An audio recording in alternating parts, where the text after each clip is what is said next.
আসসালামু আলাইকুম, welcome to my YouTube channel Anas mom kitchen. আজকে আমি তৈরি করব গরুর মাংসের শিক কাবাব।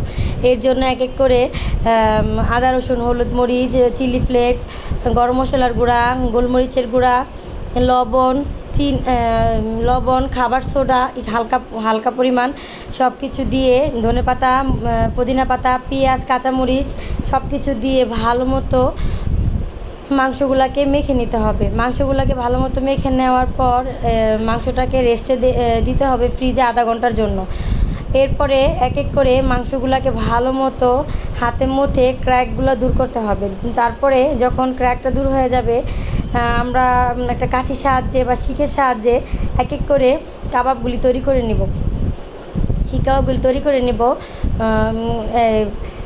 ছোটো আমার কাছে শিক ছিল না, এর জন্য আমি একটা মোটা পাইপের সাহায্যে মাংসগুলোকে ভালো মতো পাইপে পেঁচিয়ে নিয়ে তারপর হালকা পরিমাণ আস্তে করে টান দিলেই কাবাবগুলি সুন্দর একটা শেপ আসে এবং চুলাতে শেপ আসে।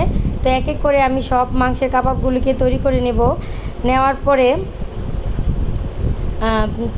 চুলাতে একটা প্যান বসিয়ে এরপর প্যানের ভিতরে আমি এটাকে ঘিয়ে ভাজবো যাতে ফ্লেভারটা অনেক সুন্দর আসে।